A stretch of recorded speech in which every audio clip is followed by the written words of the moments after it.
Salamat sa Panginoon na nandito naman muli tayo. Nagkita-kita po tayo sa ating Daily Family Devotion. Salamat sa mga taong sumusubaybay at nanonood po sa atin. Ako po si Life Coach LD Anona, ang lingkod ng Diyos na preach ng Word of God at nagtuturo sa mga taong nangangailangan, nagka-counsel, nangangailangan ng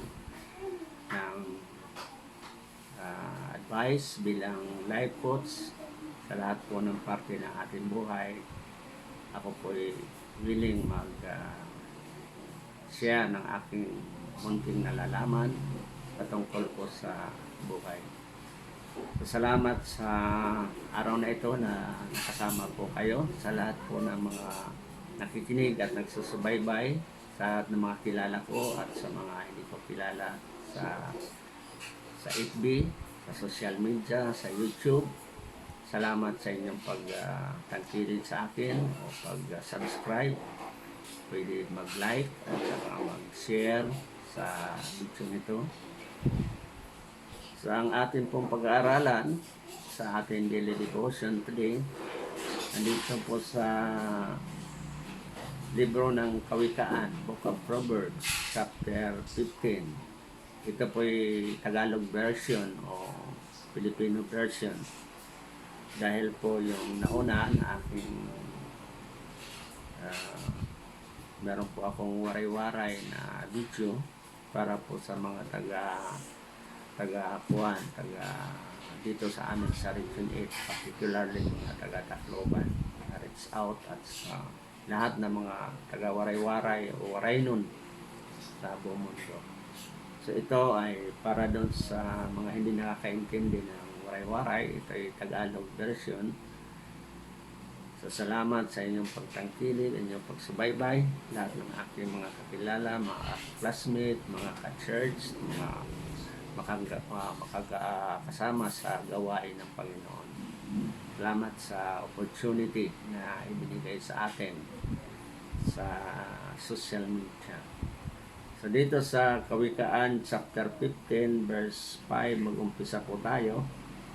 Ang ating pong topic ay ang kahalagahan ng mga turo ng ating makapangyarihan Diyos at sa kanyang mga tao o kanyang mga representative na ipinadala niya. Tulad ni Haring David, si Haring Solomon, kanyang anak, ay meron din siyang lesson na na-learn patungkol po sa pagdarasal o prayer. Ang ating pong topic lagi sa yung ating teaching series is about prayer in the Bible, from the book of Genesis to book of Revelation. Nasa book of Proverbs na po tayo. So dito po tayo sa Proverbs chapter 15 verse 5 to 10. Although dito sa verse 8, ito yung mga panalangin sa mga taong matuwid sa harapan ng Diyos. Umpisan po natin sa verse 5. Di pansin ng mangmang ang turo ng kanyang ama, ngunit dirinig na may isip ang paalala sa kanya.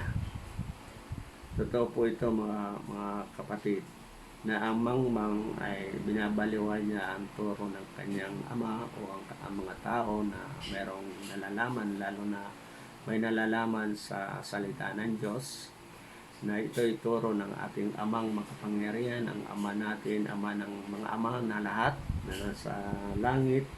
Dapat po natin ito diringgin at isipin po natin ang mga paalaala sa atin.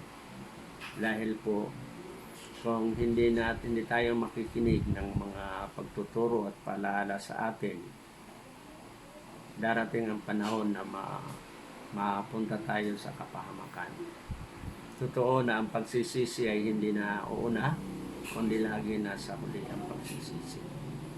Dapat po tayong makinig, dapat po tayo sumunod sa mga tamang pag-advise sa atin, pagpaalala sa atin, lalo na sa ating mga magulang, at sa mga lingkod ng Diyos na ipinapadala sa ating buhay, dahil po'y madali po tayo matuto sa mga advice na mga paalala sa atin sa mga nakakatanda po sa atin, at higit sa lahat madali po tayo matuto sa mga kamalian ng iba, dahil hindi na po tayo darating sa ganung situation. Makakasid po tayo, hindi po tayo dadaan sa mga trials and error bago po tayo matuto. Bagamat meron po tayong kasabihan, sabi nila, learn through your mistakes. Pero mas mahigit pa dyan at pinakamadali, learn through the mistakes of others, sapagkat yun po ay napakadali. Hindi na tayo dadaan o hindi na tayo magsasuffer dahil sa sarili nating kamalian. At yun ang trabaho ng ating mga magulang, trabaho ng nakakatanda sa atin, trabaho yun ng mga lingkod ng Diyos, trabaho yun ng mga tulad sa akin na life coach. At madali po tayong matuto at nagkakaroon po tayo ng shortcut. Bagamat sa application nagkakaiba, pero mas katipid po tayo ng oras at hindi po tayo nagsasuffer na tulad ng experience nila o nasuffer nila. So ito yung kalagahan ng mga pagtuturo, mga kapatid. Kalagahan po ito ng pagtuturo ng makapangyarihan Diyos sa atin, sapagkat ang tao ay limitado ang ating karunungan, pero ang Diyos higit sa lahat, siya po'y maalam sa lahat ng bagay. Wala pong limit ang kanyang katalinuhan at ang kanyang kaalam. So sa kanya lang po tayo makinig at umasa, sapagkat totoo na ang kanyang mga turo ay hindi po siya magkakamali. Minsan akala natin mali ang turo ng Diyos, sinunod natin, pero tanong natin, bakit ganito naghirap pa rin ako? Bakit pumalpak pa rin ako? Alalahanin natin, mayroong kasabihan na tinatawag nilang blessing in disguise. Kaya nangyari yan na hindi mo gusto, yung pala'y naging blessing sa iyo. Tulad nangyari kay Joseph. Imagine nangyari kay Joseph, from prison to prime minister, from prisoner to prime minister. Hindi nga umabot ng ilang araw, oras lang, hindi umabot ng taon. Ang kanyang promotion ay napakabilis. Because sabi sa Bible, promotion is from above, from God only. Although may part tayo, pero maliit ng bagay yan. Ang malaking bagay na bahagi ng ating promotion is galing sa ating Panginoon, galing sa ating Diyos. Kaya doon po tayo umasa sa Kanya. Sa verse 6, ang tahanan ng matuwid ay puno ng kayamanan, ngunit ang masamay nagkukulang sa lahat ng kailangan. Totoo po ito. Kung ikaw po yung matuwid na tao, ang panalangin ng Diyos o ang blessing na sinasabi ay hindi po magkukulang. Hindi ka magkukulang, kundi puno ng kayamanan. Sa panahon ng crisis, ang talagang nagsusurvive lang ang mga taong umaasa sa Diyos. Sinasabi ko, ang may gawa. Hindi yung taong umasa lang sa Diyos na walang gawa.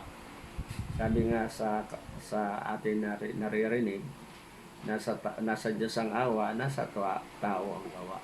Ibig sabihin, sumusunod tayo sa mga utos, mga aral ng ating Panginoon o ng ating Diyos. Sabi ni Jesus, if you love me, obey my commandments. Kaya, kung totoo kang Kristohanon, totoo kang ligtas, sumusunod ka sa mga commandments ng ating Diyos. Although hindi yung ating mabubuting gawa makakapagligtas sa atin, kundi yun ang pruiba na tayo ligtas dahil sumusunod tayo sa Diyos. Iba po ang pagtuturo ng mga reliyon at saka yung pagtuturo ng salita ng Diyos sa Bible sa mga taong Diyos noon. Hindi ako against sa mga taong religious or religyosa, pero ang kanilang turo minsan ay namamali po. Sabi ng reliyon, gumawa tayo ng ganito, daming bawal, maraming mga do and don'ts para maligtas. No? Gumagawa tayo ng mga magagandang bagay, mga charitable na mga gawain dahil ito'y ebidensya o prueba na tayo luwas. Yan ang totoo na pagtuturo ng Bible. Pero ang turo ng mga reliyon o hindi naman lahat, sapagkat walang reliyon na nagtuturo ng kasamaan kundi kabutihan. Pero minsan namamali po tayo. Ang paggawa sa mga sinasabi ng reliyon para tayong maluwas ay mali po yun. Kundi gumagawa po tayo ng mga bububuti na sinasabi ng mga reliyon o mga churches sapagkat tayo'y ligtas na po. Sapagkat tayo saved na po. Yung ang evidence. Kasi po, ang kaligtasan po ay hindi na sa reliyon. Hindi na sa utos ng tao, kundi ang kaligtasan ay nasa ating Panginoong Hesus lang. Siya lang po ang totoong Panginoon at Diyos sa buhay natin. Dahil sa ginawa niya doon sa krus, siya ang katapusan na alay na iligtas po tayong lahat. Doon sa mga taong handang tumanggap ng kanilang kasalanan at sinurinder nila ang kanilang buhay doon sa ating Panginoong Hesus. Tinanggap nila na si Jesus, si Kristo ang Panginoon at sa Diyos, wala nang iba. At siya lang tagatanging pagligtas. Because salvation is through faith. Not by our good works. It is a gift of God. By the grace, we are saved.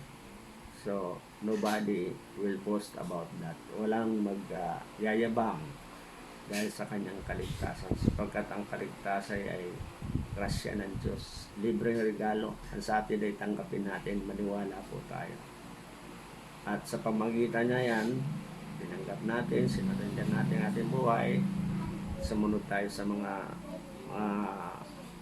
kautusan sa Biblia, at humanap tayo ng mga churches o mga ministro, mga pastors na nagtuturo about the Bible, about Jesus, about God, about the Holy Spirit. Yun po ay merong tayong assurance of salvation. Wala na pong iba. So, salamat na nagkaroon po tayo ng opportunity na mag-share hindi lang sa ating mga churches kundi sa iba-ibang lugar, hindi lang dito sa Pilipinas o lahat ng mga Pilipino around the world na nakakaintindi ng ating salitang Tagalog o Pilipino. Salamat sa iyong pagsubaybay at salamat sa Panginoon na naging instrumento po ako makapag-share ng salita ng Diyos. Habang may panahon pa, habang may kaligtasan pa, dahil darating ang panahon na hahanap ka ng mga mag-share o mga mag-preach o tuturo ng salita ng Diyos. Wala na tayo marinig, wala na tayo makita sapagkat wala nang kaligtasan sa panahon na yun. Gusto mo maligtas, wala ka ng kaligtasan. So, nakikita natin yan ngayon sa gawain ng mga masasamang tao. At naisulat yan sa Biblia. Darating yan. Darating yan. Yung sinasabi nila, the man called the Antichrist. Darating yan. Sulat yan sa Biblia. So habang may panahon pa, mag-share tayo ng Word of God at tanggapin po natin ang ating kaligtasan.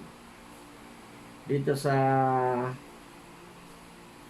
6, ngunit ang masama'y nagkukulang sa lahat ng kailangan. Totoo po ito. Sa panahon ng crisis ng pandemic, nakita po natin na mga taong masasama, lalo na yung mga may bisyo, sila po ay may pagkukulang. At umaasa lang sila sa gobyerno. Para mga pulubi na nangihingi. At nagagalit pa kung hindi sila nakakatanggap ng hinabang galing o ayuda galing sa ating gobyerno. Sapagkat imbis na maghanda sila sa panahon ng kagipitan, sa panahon ng tag-ulan, inuubos nila ang kanilang income, ang kanilang salapi doon sa mga bisyo, sa mga masasamang gawain.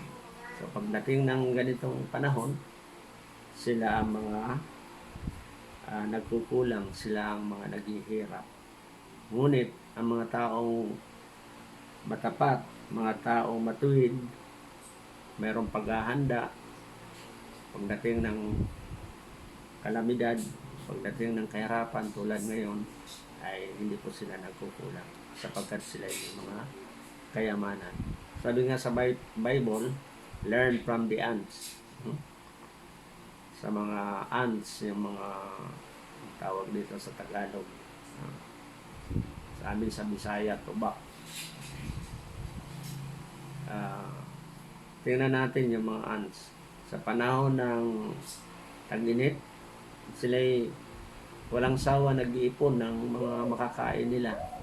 Sapagkat pagdating sa tag-ulan, ay meron silang makakain. So dapat yun ang gawin natin, mga kapatid.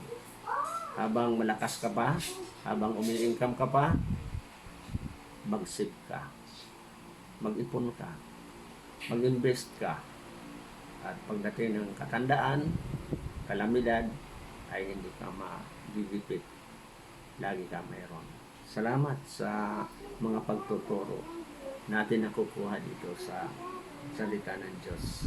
Sa verse 7, ang labi ng may unawa ay nagkakalat ng karunungan, ngunit hindi ganon ang hangad ng isang mangmang. So praise God. Glory to God na ginagamit tayo ng ating Panginoon, ng ating Diyos na instrumento. Doon nalalaman natin, i-share natin ang salita ng Diyos.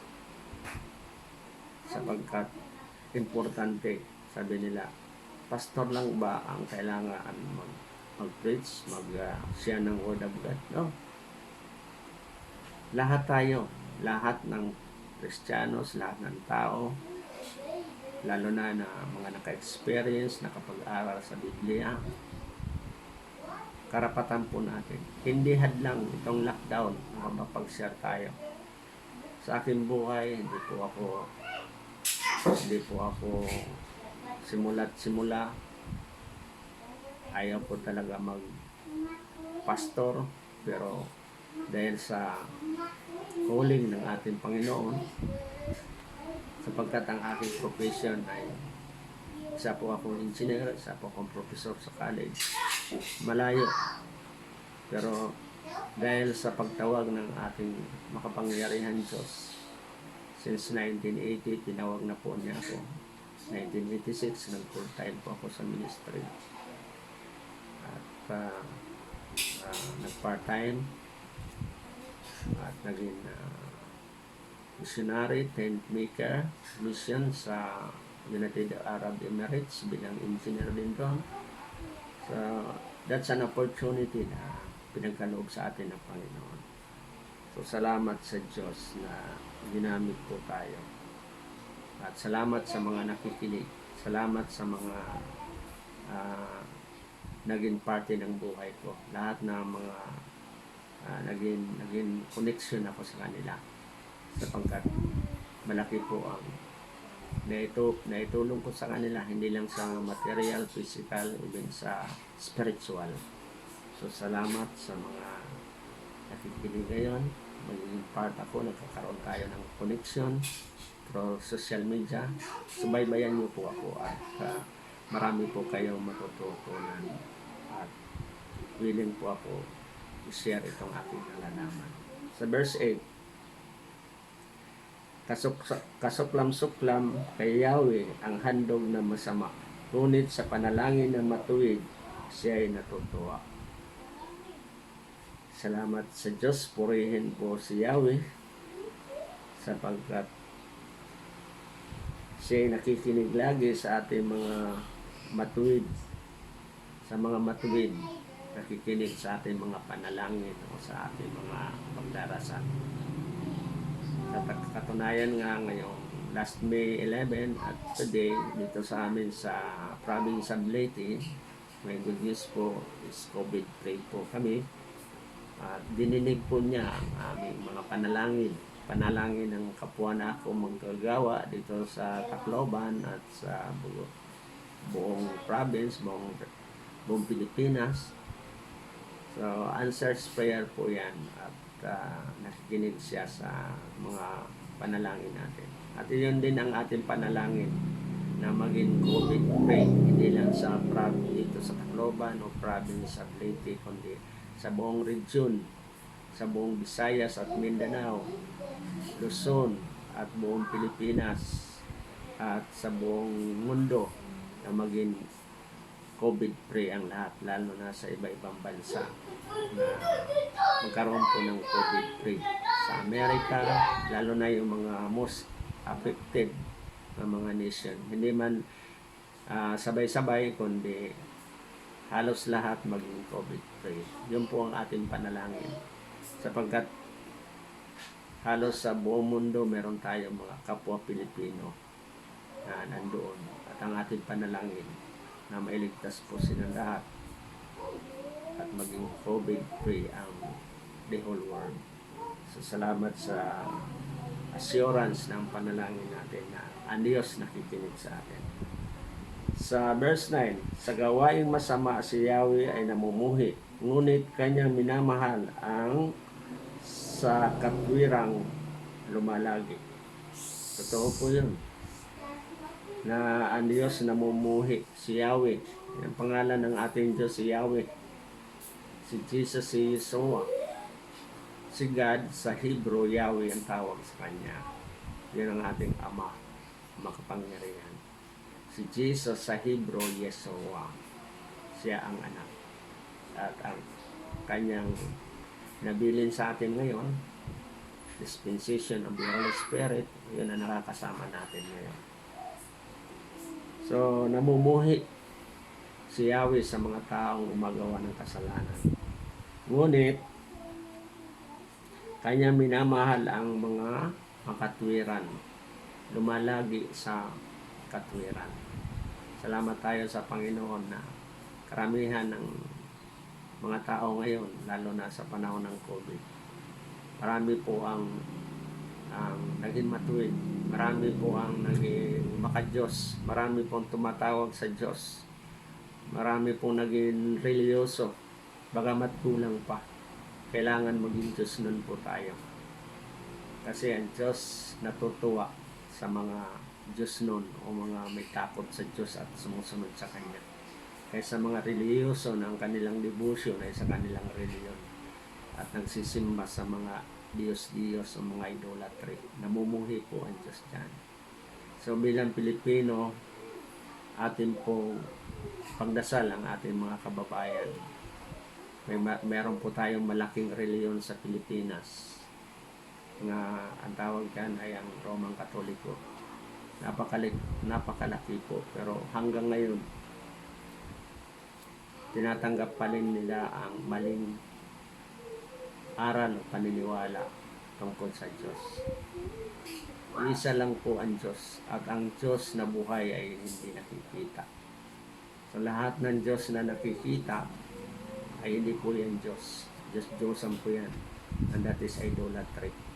Hindi po ako natatakot magsabi sa inyo ngayon, prangkahan, na yun ang malaking kasalanan ng ating mga kababayan sa Pilipinas. Kaya tayo na-curse po tayo dahil sa maling pagtuturo na magsamba po tayo sa mga idolatry o sa mga Diyos-Diyos.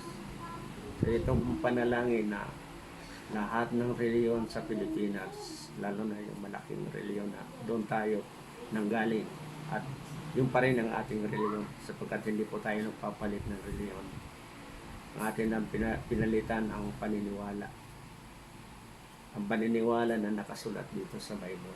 Yun ang aking panalangin na bumalik tayo sa totoong Diyos at magsunod po tayo sa Kanya. Panalangin lang po sa Kanya. Salamat mga kapatid. Meron pa tayong isa pang verse 10. Ang gumagawa ng masama ay tatanggap ng parusa at tiyak na mamatay ang ayaw ng paalaala. Ito po ito. Ang gumagawa ng masama ay tatanggap ng parusa at tiyak mamamatay ang ayaw makinig ng paalaala.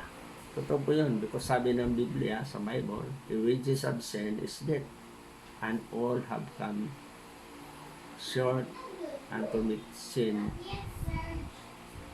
and in the eyes of God.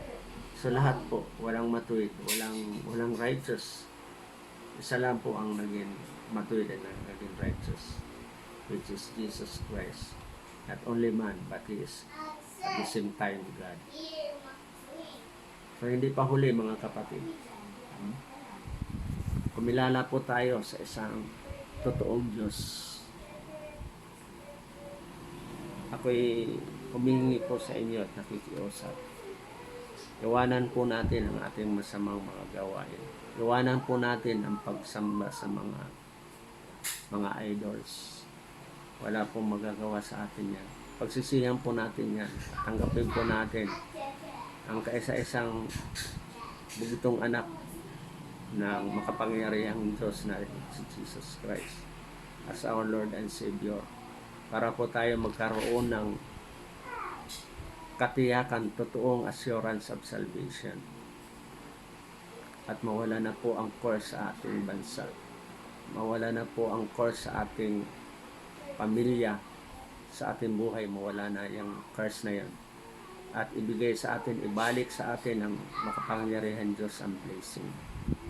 Maging blessing po tayo sa ating, nila sa ating sarili, sa ating pamilya, sa ating community, sa ating bansa, at maging blessing po tayo sa buong mundo. Salamat Panginoon. Salamat sa pagrinig nyo dito sa aking pakiusap. Panalangin po tayo. Amang makapangyarihan, salamat na ikaw dumidinig sa aming mga panalangin. Iligtas mo po ang bawat isa sa amin, lalo na mga Pilipino. Saan man silang lugar sa buong mundo, ang aking pagdasalam, amang makapangyarihan, iligtas mo po sila, ituwin mo po sila. Makinig po sila sa totoong aral na galing po sa inyo, galing po sa iyong mga salita sa Biblia. Salamat Panginoon. Salamat sa pagligtas mo po sa amin. Una sa lahat sa aming kaluluwa at sa mga kalamidad na nangyayari sa buhay namin sa pagkangayon. Salamat Panginoon. Ito'y binabalik namin lahat ng pasasalamat at papuri sa iyo lang, Panginoong Hesus. Salamat sa mga nakinig. Salamat pagsubaybay. Pwede nyo ito i-like, i-share, at pwede nyo akong i-add LDP Adona Life Coach sa akin Facebook at sa aking YouTube. Thank you sa pakinig at muli sa susunod natin pagkikita. God bless. Salamat po sa inyong lahat.